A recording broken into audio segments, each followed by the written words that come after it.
Fala galerinha, eu sou a Nádia, bem-vindos ao meu canal. Esse vídeo vai ser um vídeo onde eu vou estar contando a minha história, a minha luta contra o câncer.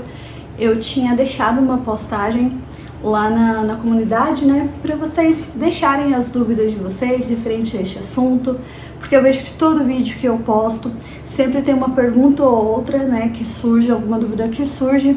Então eu decidi trazer esse vídeo até porque, graças a Deus, tem chegado aí bastante inscrito novo e nem sempre eles assistem os vídeos antigos, então até para atualizar o canal e deixar mais fácil para você entender, né, um pouquinho dessa minha história e da minha luta, eu ia fazer um vídeo respondendo mesmo as perguntas, mas eu acho que vai ficar melhor se eu contar toda a minha história, toda a linha do tempo, tudo que tem acontecido, né, nesses 10 anos aí de luta.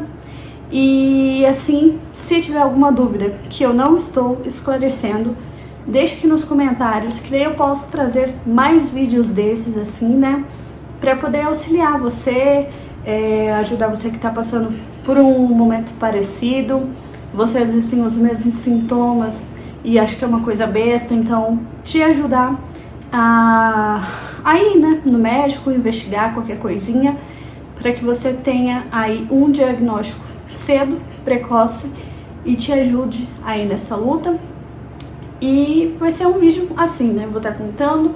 E como vocês sabem, hoje eu tenho 30 anos, mas essa luta começou quando eu tinha 19, né, lá em 2015, no comecinho, foi por volta de fevereiro de 2015, eu comecei a sentir muita dor de cabeça e aquele nariz tampado, né, aquela secreção, e eu já tinha sinusite desde a infância.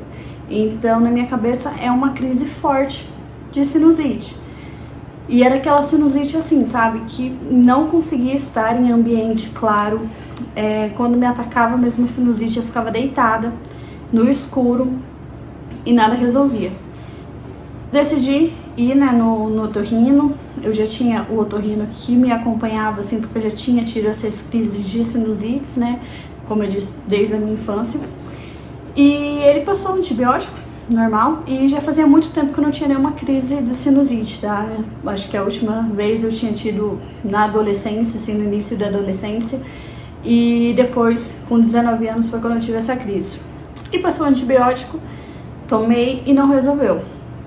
As dores começaram a piorar, a secreção começou a piorar, e eu ia no médico outra vez, voltava com outro antibiótico e também não resolvia.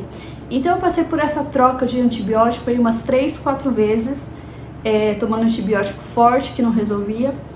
E eu via muito que tinha aquela sinusite crônica, onde eu preciso fazer aquela raspagem e tudo mais, e eu, né, esse é o meu caso, então eu preciso dessa raspagem, que assim eu vou conseguir ter uma vida, uma qualidade de vida. E conversei com o otorrino, e assim, eles estavam muito, sabe, não queria, porque achava que era desnecessário, achava que era só uma sinusite forte, que estava já acostumada com os antibióticos, pelo fato de eu já ter tomado antibiótico na infância. Então ele estava tipo lutando para que eu não fizesse, para não me passar a tomografia, para ver se era o caso dessa raspagem, né? Até porque ele falava que eu era muito nova, que essa raspagem normalmente acontece em pessoas mais velhas, que são sinusites mais antigas, enfim. Até que eu falei, mas eu já tô indo pro quarto, por quinto antibiótico e não tá dando efeito, os meus sintomas estão piorando, a minha dor de cabeça tá pior, a secreção tá pior, tem mais sangue na secreção, então já era assim, passou de secreção para hemorragia nasal. E eu comecei a sentir dificuldade de enxergar do olho esquerdo, eu enxergava meio embaçado. E eu usava só óculos de leitura, eu sempre tive a visão muito boa, eu usava óculos só para leitura. Então, quando eu comecei a sentir essa deficiência no olho esquerdo, já tem alguma coisa de errada, porque uma sinusite não ia provocar, né, tanto sintoma assim na minha cabeça. E expliquei pra ele, né, voltei novamente e expliquei pra ele tudo isso, até que ele passou a tomografia. Só que assim, nunca passou na minha cabeça que poderia ser algo pior que uma sinusite. Eu achei que era uma sinusite que tava ali, que não saía, que às vezes era tanta secreção, né, tanta inflamação que estava afetando algum nervo que dificultava essa visão. E eu fui pra tomografia tranquila, gente, fui tranquila. Na minha cabeça, em nenhum momento passava que eu poderia ter um tumor, alguma coisa do tipo. E quando eu fiz a tomografia, eu lembro muito bem que o técnico de radiologia que tava, né, fazendo comigo, quando eu terminei, ele perguntou se eu tinha algum histórico de tumor na família. Só que sabe quando é aquela coisa assim, que passa despercebido? Sim, não tenho. Eu achei que era alguma coisa comum. Eu nunca tinha feito tomografia, eu nunca tinha feito algum exame de imagem que não fosse raio-x ou ultrassom. Então, assim, eu achei que era costume eles perguntarem esse tipo de coisa, né? Até porque a tomografia detecta, então, sei lá, era uma pergunta comum que fazia pra todo mundo. E depois, quando eu peguei o resultado, eu não peguei, já foi direto pro médico, eu não me lembro, porque eu não me lembro de ter pego a tomografia. E quando eu fui na consulta, o semblante do médico, né, do otorrino, que tava ali, que não queria me passar uma tomografia, que falava que era só uma sinusite, que era só um antibiótico que resolvia, o semblante dele já mudou e já veio um olhar assim de culpa e de preocupação. E ele começou a falar, olha, tem aqui uma massa que não é uma cirurgia, provavelmente que não é uma sinusite, provavelmente é um tumor, então a gente vai ter que retirar isso daí. E naquele momento, assim, meu mundo caiu. Na altura, a minha filha mais velha era um bebê de colo, então eu, uma jovem, né, já tinha muita responsabilidade por ter sido mãe cedo. E receber uma notícia que eu tinha um tumor no rosto, porque uma ignorância da minha parte, achar que um tumor na cabeça era uma coisa assim, é uma coisa preocupante, sabe? Só que na minha cabeça, tipo, acabou pra mim. Eu tenho um tumor, não tem o que fazer. Então eu fiquei muito desesperada mesmo naquele momento. E pra piorar, não tinha cirurgião de cabeça e pescoço aqui na minha cidade. A gente tá falando de coisa de 10 anos atrás. Até tinha na minha cidade, mas como eu disse, já disse aí em alguns vídeos, meu pai ele é militar, então eu estava sendo acompanhada pelo plano de saúde do exército e não tinha nenhum médico do hospital militar que fosse um cirurgião de cabeça e pescoço naquela época. Então eles me enviaram pro hospital central do exército lá no Rio de Janeiro para eu poder estar fazendo essa cirurgia, né? E eu fiquei lá coisa de 20 dias internada lá no Rio de Janeiro. Fiz a cirurgia, que vou até estar deixando aí a fotinha pra vocês, né, do meu pós-operatório, e que foi a mesma foto que eu deixei ali na postagem. E assim, foram os 20 dias mais difíceis, porque eu não sabia o que estava acontecendo. Até então eu não tinha um diagnóstico fechado. Os médicos não sabiam o que poderia ser aquele tumor no meu rosto, porque não era compatível com nada, né, assim. E quando saiu o resultado, que eu já estava na minha cidade de novo, saiu o resultado e foi compatível com condrosarcoma. O condrosarcoma é um tumor ósseo, né, é um câncer ósseo, só que ele atinge as cartilagens. Só que o problema dele é que assim, ele atinge a parte da perna, a parte do quadril, normalmente, e no meu caso não. Então ele já é um tumor ósseo raro por atingir as cartilagens, só que dentro da raridade dele, no meu caso era mais raro ainda, porque aconteceu no rosto, né, no maxilar.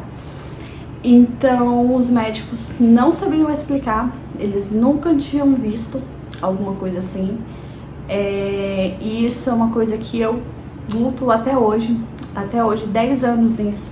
Nenhum médico chega pra mim e fala, olha, eu já fiz um caso assim e correu assim, assim, assim. Não. Em todo lugar, todo médico que eu vou, seja aqui, seja em Portugal, eles olham pra mim e falam que um caso desse eles nunca viram além de artigos, além do livro, da literatura. Que eu sou o primeiro caso real que eles pegam que acontece uma coisa assim. Então, eu, né, em 2015, eles fizeram, né, a cirurgia lá no Rio de Janeiro, até então retiraram tudo, não fiz quimioterapia, não fiz radioterapia, segui o tratamento com o oncologista, fazia ressonâncias aí a cada X meses e até então não tinha nada. não tinha sinal de uma recidiva, não tinha nada que dissesse que o tumor, que o câncer iria voltar. E por conta disso, me deram uma alta oncológica. E nesse tempo eu fui para Portugal, né, passado uns anos, fui para Portugal e até então eu não tinha sintoma nenhum. Não tive sintoma. Depois que eu fiz a cirurgia, eu tinha uma dor ou outra ali que era normal, porque eu já tive partes retiradas no meu rosto. O meu nariz do lado esquerdo, ele é todo vazio, por isso que eu tenho as sequelas da respiração, por isso que eu tenho que tomar cuidado. Depois, em relação assim ao pulmão mesmo, porque o lado esquerdo não filtra o ar, então as impurezas vão direto. Porque eu tive partes, né, o septo nasal, a fossa nasal, corneto nasal, tudo do lado esquerdo foi retirado juntamente com partes do meu maxilar, tanto na primeira cirurgia quanto na outra. E então, eu tenho alta, eu não tenho sinal, não tenho sintoma, fui viver a minha vida em Portugal. Continuei lá tranquilamente, sem nada. E até então tinham me dado uma alta, não tinham me dito que tinha tanta probabilidade assim de uma recidiva, não tinham me alertado da gravidade, não sei se por não saberem, não sei se porque nem eles acreditavam, davam tanta credibilidade assim no diagnóstico. Mas eu sei que me deram uma alta e você está bem, ok, foi curado. E quando foi ano passado, setembro do ano passado, eu comecei a ter uma coriza alaranjada do lado esquerdo, juntamente com um pouco de hemorragia e também com dores. Eu já sabia, né, no fundo eu já sabia que era alguma coisa assim mais séria, não era uma sinusite. Então eu fui na emergência, na própria emergência, eles fizeram uma tomografia e a médica foi bem realista comigo, falou: olha, isso não é uma sinusite, isso é um tumor e aparentemente é uma recidiva. O condrosarcoma, foi aí que eles me explicaram mais, porque assim, o que eu sei hoje do condrosarcoma foi o que eu pesquisei e o que os médicos, né, de Portugal me disseram, porque em 2015, quando eu tive, nenhum médico chegou pra mim e explicou o que era, passou a gravidade que é, sabe? Em 2015, fiz a cirurgia, retirou e acabou, não me explicaram mais nada. E ano passado ela já não, quando eu disse, né, que era um condrosarcoma grau 1, ela chegou, já me explicou que é um tumor com alta probabilidade de recidivas e tudo mais, e me encaminhou para poder fazer uma ressonância. Fiz a ressonância e detectaram realmente que era um tumor, precisava ser retirado, e foi isso que eu fiz em outubro do ano passado. Retiraram essa ressonância, que eu tô deixando aí pra vocês, dá pra ver que tava enorme, o tumor tava enorme, ele tava assim umas 3, 4 vezes maior que o primeiro. E ele tá, né, ele tá aí invadindo a parte do meu olho esquerdo, e por isso que eles não conseguiram tirar completamente. E foi retirada, né, nessa segunda cirurgia, mais estruturas, retiraram o canal lacrimal do meu olho, então meu olho esquerdo às vezes ele escorre lágrima assim e não tem o dreno, né, que é o canal lacrimal. E então foi que a médica, ela me disse que o resultado da biópsia, né, quando eles retiram, eles fazem o teste histológico para saber, e ele evoluiu. Era um condrosarcoma, mas ele já era um condrosarcoma grau 2. Então eu passei de 2015 para um condrosarcoma grau 1 para em 2024 um condrosarcoma grau 2. O condrosarcoma, ele tem 3 graus. O terceiro é o mais agressivo, o mais rápido, o mais invasivo e o que tem a maior probabilidade de metástase. O segundo, ele é intermediário. Ele é muito mais rápido que o primeiro, mas ele ainda não tem tanta probabilidade, né, de metástase. Então por isso que ele estava tão grande, porque ele era um grau 2. Então não necessariamente eu estava mais tempo com ele crescendo. Não, ele cresceu muito mais rápido que o primeiro, porque ele evoluiu. E por que que evolui, gente? Porque são células, né? O câncer nada mais é do que uma célula. Então, assim como as nossas células, eles vão se multiplicando e eles vão tendo as mutações dele. E isso também é uma pergunta que uma inscrita me perguntou, né? Se eu tenho caso na família. Eu não tenho caso nenhum na família. O condrossarcoma, ele não é hereditário, ele não é assim fator genético, ele é uma coisa que acontece como se fosse uma loteria, sabe? Eu pesquisei e eu, né, quis saber sobre isso justamente por ter filhos, para saber qual seria a probabilidade deles herdarem, mas graças a Deus não é uma coisa que passa geneticamente. Então, assim, é uma roleta russa, né, mesmo. Não necessariamente você tem que ter um caso na família para você desenvolver. E já entrando no assunto que eu já estava em Portugal e já tinha feito a cirurgia, também me perguntaram qual é a diferença dos médicos, né, o que eu senti. Em 2015, eu sinto que eu não fui tão levada a sério no meu diagnóstico. Eu não culpo os médicos, eu acho que a gente ainda não tinha, né? São 10 anos atrás, eu acho que não tinha tanto estudo sobre. Eu acho que nem eles acreditavam que aquilo poderia estar acontecendo, poderia ter sido uma contaminação na biópsia, eu não sei o que passou na cabeça deles, mas eu não me sentia amparada. Já em Portugal, eu sinto a diferença do que vamos fazer uma ressonância. Você marca, daqui 2 semanas você está fazendo essa ressonância. Para paciente oncológico, o SNS é gratuito, você não paga, tá? A única coisa que você vai pagar são as taxas moderadoras, que chega a ser tipo 15 euros quando você vai na emergência mesmo. Mas se você precisa fazer qualquer exame, qualquer consulta, você não paga lá em Portugal. Os médicos foram mais diretos comigo, explicaram a gravidade, falaram a verdade nua e crua, sem cortina de fumaça, sabe? Sem tentar passar a mão na cabeça. Explicaram que era assim. E isso é uma coisa que também aconteceu aqui, né? Aqui no Hospital do Câncer, o médico também não deu rodeios. Ele me explicou a gravidade, tudo certinho. E eu prefiro, particularmente, que seja assim. Porque se é pra você receber uma notícia, que seja direto, sabe? Olha, é isso.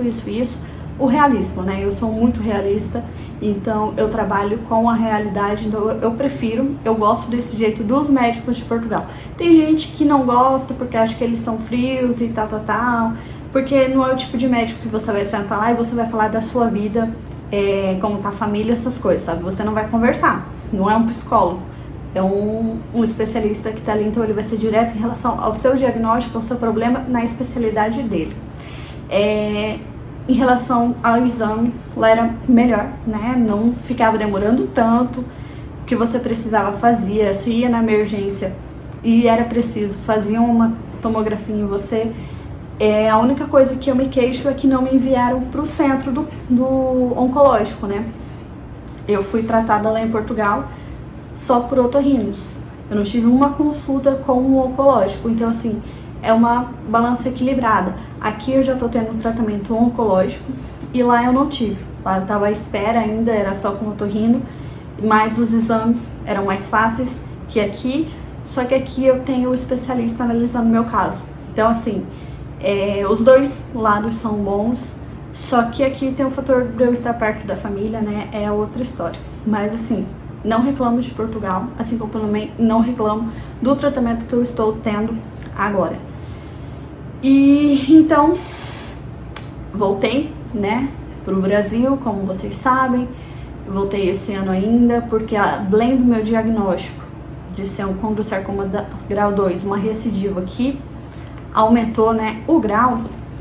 O meu marido, ele tem esclerose múltipla e a gente descobriu isso na semana que eu tive alta da minha cirurgia. Então, foi mais um degrau do chão que eu perdi quando eu recebi a notícia dele.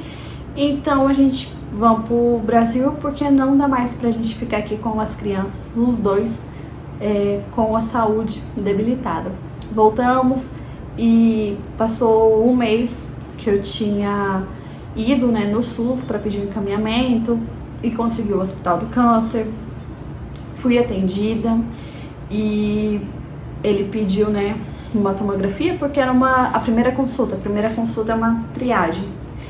E ele viu meu caso e falou: olha, eu não conheço nada disso, eu nunca vi isso, vou encaminhar você pro cabeça e o pescoço. e pediu uma tomografia para quando eu fosse na consulta já ter essa tomografia.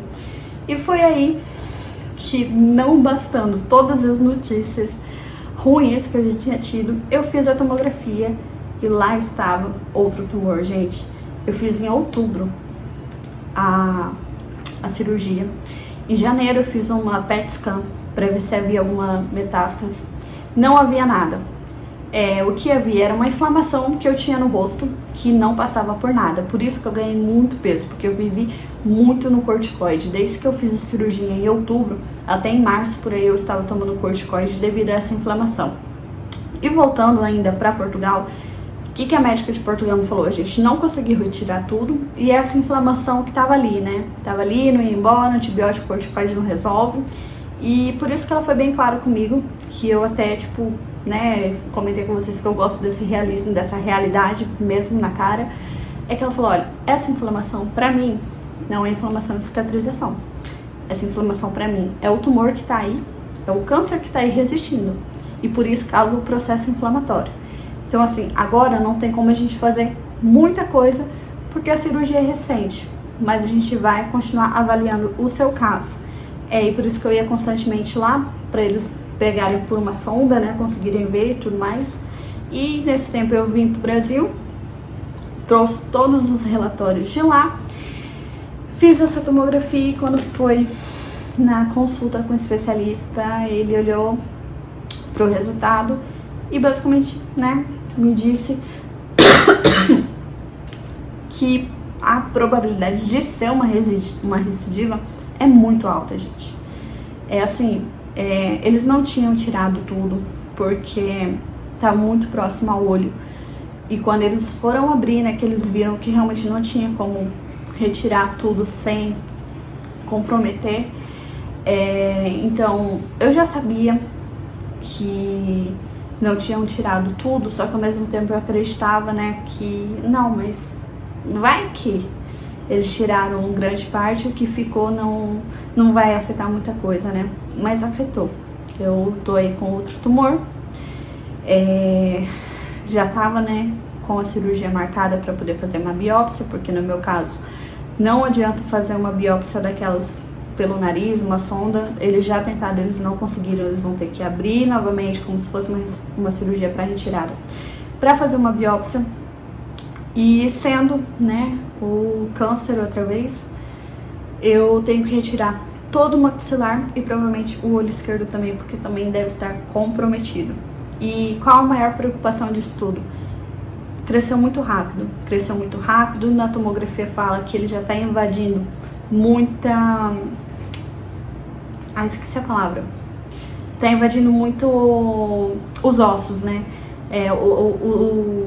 O tecido ósseo que tá aqui, ele tá, o tumor, o que eles chamam na tomografia de uma possível lesão neoplásica, já tá invadindo o tecido ósseo, o que mostra uma agressividade muito maior.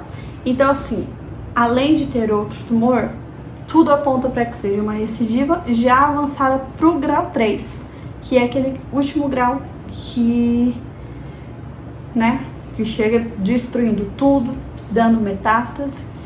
Então eu quero logo essa biópsia pra isso, né, porque isso é o que vai mudar a minha vida. Sendo o câncer de novo, vamos ter que retirar tudo e depois eu vou ter que fazer um acompanhamento, porque como a médica de Portugal, diferente do que foi dito pra mim, né, em 2015, a médica de Portugal disse que, e o que me acompanha aqui também, agora, que eu nunca vou ter, assim, uma alta oncológica, tá? Mesmo retirando tudo, depois eu tenho que fazer um acompanhamento, porque como tá invadindo a parte do olho, pode ter infiltração pra parte do crânio. Então, são várias, assim, coisas que podem acontecer, né, que a gente não sabe. A gente sabe que essa enfermidade, ela infelizmente, ela chega devastando tudo mesmo. Então, assim, às vezes eu chego aqui e faço um vídeo pra vocês, você fala, nossa, você tem uma força, mas assim, gente, eu acho que todo mundo tem essa mesma força. A gente só não passou ainda por um momento que a gente precisasse usar. Eu não queria estar tendo que demonstrar toda essa força agora. É uma coisa muito difícil mesmo. Tem dias que eu acordo e eu levo aquele choque de realidade, assim. Mas a gente não pode parar, né? Eu tô agora à espera, né, pra fazer essa biópsia. É uma coisa muito difícil de lidar, é muito difícil. Porque a gente sempre fica preocupado. Se for uma metástase pro pulmão, né, sendo grau 3, e tiver uma metástase pro pulmão, esse meu tipo de câncer, ele é resistente à quimioterapia e radioterapia. Então, assim, nenhuma quimio, nenhuma rádio me ajuda. E isso é o que me deixa mais, assim, pra baixo, porque são 2 tratamentos que pra mim não resultam. Pra mim é só chegar e mutilar. Então, é muito difícil você já ter, né, um câncer, mas um câncer onde alguns tratamentos não funcionam, assim, e que não tem um estudo onde você sempre é a primeira, que eles não sabem falar pra você, olha, vai acontecer isso, assim como aconteceu com o paciente que eu tratei, tal, eles não sabem, eu não tenho nenhuma referência de que deu certo pra alguém. Então, por isso que eu gravo vídeo, porque eu quero ser essa referência para outra pessoa que também vai estar nesse 1% que eu estou, que deu certo pra mim. O processo é duro, o preço é alto, mas você tá vivo, né? Então, isso me motiva a gravar vídeos, porque eu não tô sozinha. Nesse mundo inteiro, a gente é muita gente. Mesmo sendo 1%, a gente é muita gente. Então, mostrar pra alguém que tem jeito e que dá certo, que eu espero, que eu oro muito que dê certo pra mim, eu quero mostrar pra outra pessoa também tudo aquilo que eu não tive nesses 10 anos, eu quero deixar registrado pra alguém, pra ajudar alguém, pra uma pessoa que às vezes não tá levando em consideração a dor de cabeça que tá sentindo, a tontura que tá sentindo, a sinusite que acha que tá sentindo, pra procurar um médico e tentar, né, fazer um diagnóstico precoce, porque se não for nada, se for uma sinusite, ótimo, você vai tomar um antibiótico e vai ficar bem. Mas se for como o meu caso, você descobriu cedo e isso pode salvar a sua vida. E entrando nesse assunto, né, tinha uma pergunta também, o porquê que a quimioterapia e a radioterapia não funcionam. O condrosarcoma, ele não é vascularizado. A quimioterapia, normalmente, quando você toma por infusão, é diretamente no sangue. Então, você precisa dessa vascularização para a medicação da quimioterapia e filtrar no tumor. E a radioterapia, ela acontece basicamente pelo oxigênio, são as células que carregam, né, isso para dentro do tumor. E ele também não tem, né, como ele não tem vascularização, ele não tem tanta oxigenação. Então, nenhum tratamento, nem outro é eficaz. No meu caso, se for fazer uma quimioterapia, uma radioterapia, eu só vou ficar com os efeitos colaterais, né? Eu só vou ficar com a coisa ruim do tratamento, porque no tumor em si não vai fazer nada, não vai diminuir, não vai fazer com que ele suma. Então, por isso que no meu caso, né, é isso. Eu não fiz há 10 anos e não me explicaram isso na época, porque que eu não tinha feito. E isso eu só fui descobrir mesmo ano passado, porque ano passado eu achei que eu ia fazer cirurgia e queria fazer uma quimio, uma rádio. Foi aí que os médicos me explicaram que não é eficaz. Eu acho que há 10 anos eles não tinham essa comprovação científica de que não era eficaz. E agora já tem. E vocês podem pesquisar, porque tem vários tipos, né, de câncer que afetam o rosto também. Não necessariamente é o mesmo que o meu. Existem várias variações, infelizmente, aí de tumores. E o meu é um condrosarcoma. Vocês podem pesquisar aí em relação ao condrosarcoma. Eu vou até deixar uma notinha aí, um printzinho, falando pra vocês, né, explicando melhor. Às vezes vocês não entendem tanto. É bem complicado, é uma coisa assim que você acha, né, poxa, uma pessoa tá doente e ainda nem tudo resolve. Infelizmente é assim, nem tudo resolve. Mas é isso. Essa é a minha luta, né? Aí há 10 anos nisso, eu era só uma menina de 19 com esse diagnóstico. Hoje uma mulher de 30 com muita bagagem e dou graças a Deus, assim, que eu descobri cedo aos 19 e que não foi uma coisa tão invasiva com 19 anos. Deus me deu aí 10 anos de maturidade para estar lidando com todo esse problema hoje, né? Como eu já comentei num vídeo, Deus me livrou de passar por tudo isso há 10 anos atrás, porque eu não iria aguentar passar por isso 10 anos atrás, gente. A gente sabe que quando a gente é jovem, a nossa cabeça é outra, a gente não está preparado para lidar com tanta pressão. Então Deus me deu aí 10 anos sem preocupação, pude viver a minha vida, pude construir a minha família, e agora, com toda essa casca, né, que eu criei nesse tempo, chegou a hora de eu carregar essa cruz pesada. E eu creio que eu vou conseguir, nem que seja feita essa cirurgia, nem que eu seja mutilada, mas são preços que a gente tem que pagar, são sacrifícios que a gente faz para estar vivo. E estar vivo é o que importa. Ver os meus filhos crescerem, poder envelhecer e olhar para trás e ver tudo que eu construí, né? E principalmente gravando vídeo, poder deixar para vocês uma mensagem de que mesmo sendo uma coisa rara, mesmo você achando que você está sozinho, você não está. Mesmo quando tudo parece desmoronar, mantenha a fé e que tudo vai dar certo. Nada acontece por acaso. E quando eu fui fazer, né, a cirurgia, eu tava tão ansiosa para fazer aquela cirurgia que vocês não têm noção. Eu não conseguia dormir à noite pensando nessa cirurgia, né, da biópsia. E eu tava com uma angústia assim, que de manhã, a hora que eu fui sair, eu passei no quarto das crianças, eles estavam dormindo. Eu só passei essa mãozinha no pé deles, me despedindo, e eu tava muito aflita pra fazer essa cirurgia. E é uma coisa que eu não falei pra ninguém. Eu fui comentar depois com a minha mãe, depois que ela foi cancelada, e com o Eduardo. Mas eu tava assim, já era a terceira vez que eu tava fazendo uma cirurgia, mas eu nunca tinha sentido tanta angústia, tanto medo, tanta ansiedade igual eu tava indo para aquele centro cirúrgico. Nem quando eu tava sozinha em Portugal.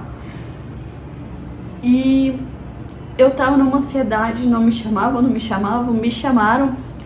Eu fui pro quarto, troquei de roupa. E quando eu troquei de roupa, veio a enfermeira falando que tinha sido cancelada. E ao mesmo tempo que eu estava assim, sabe, em choque, debilitada, porque, poxa, eu já tô aqui, eu já tô sofrendo, tô em jejum, tô com fome, tô com sede, eu fiquei aliviada. E quando eu fui trocar de roupa, que eu fui gravar o vídeo pra vocês falando que tinha sido cancelada a cirurgia, acabou a luz do hospital, ficou aquele apagão. Então, assim, eu encarei isso como um livramento, sabe? Não era pra ser aquele dia a cirurgia, vai saber Deus o que ele me livrou naquele momento, mas eu sei que naquele dia, antes de dormir, eu orei agradecendo, seja qual for o motivo. Toda aquela angústia, toda aquela ansiedade, no momento que a enfermeira disse que tinha sido cancelada, passou. Fiquei com medo, fiquei triste, porque eu queria logo fazer, só que outra parte de mim também me trouxe paz. Então, assim, acredite, sempre que vai dar certo, tá? Não importa, por mais difícil que seja, gente. Não desista, você não está sozinho. Eu espero que os meus vídeos te ajudem, porque tem me ajudado muito a passar por todo esse processo. A psicóloga até me disse que é uma forma, uma válvula de escape, porque quando eu tô aqui gravando, parece que eu tô falando com vocês, sabe? E por isso que eu não quero parar de gravar. É uma forma que me ajuda psicologicamente. Eu, graças a Deus, estou fortalecida psicologicamente por enquanto. E depois, se eu tiver que fazer uma cirurgia, né, para retirar tudo, vou continuar com esse acompanhamento e vou continuar aqui com vocês, porque vocês me ajudam muito. E eu espero contribuir com essa ajuda, né, para pelo menos uma pessoa que me assiste. Então me ajuda compartilhando esse vídeo, fazendo com que esse vídeo e o meu canal chegue para mais pessoas. curta, se inscreva, deixa aqui o seu comentário se vocês gostaram desse tipo de vídeo, assim, um bate-papo contando a minha história. Eu sei que ficou um vídeo longo, mas é porque são 10 anos, né? 10 anos na luta contra um câncer raro, que até hoje nem o médico me disse que viu uma pessoa. Então, já que nem os médicos viram uma pessoa, se você tiver algum, né? Deus queira que não, mas se alguma pessoa também tiver o mesmo diagnóstico que eu espero estar aqui para essa pessoa olhar e falar: ninguém mais teve esse diagnóstico, mas essa pessoa aqui, a Nádia, ela teve e ela venceu, e assim como ela, eu também vou vencer. Então, me ajuda aí a mostrar o meu canal para mais pessoas, se inscrevendo, comentando. Muito obrigada a todos os novos inscritos que têm chegado por aqui, eu fico muito feliz. E vocês que me dão, assim, essa força, né? Cada comentário que eu leio, por mais que às vezes eu não consiga responder a todos, cada comentário que eu leio, eu fico muito feliz, eu fico com a fé fortalecida e eu fico grata de ter tanta gente, assim, torcendo por mim. Que Deus abençoe todos vocês. Muito obrigada mesmo. E até o próximo vídeo. Tchau!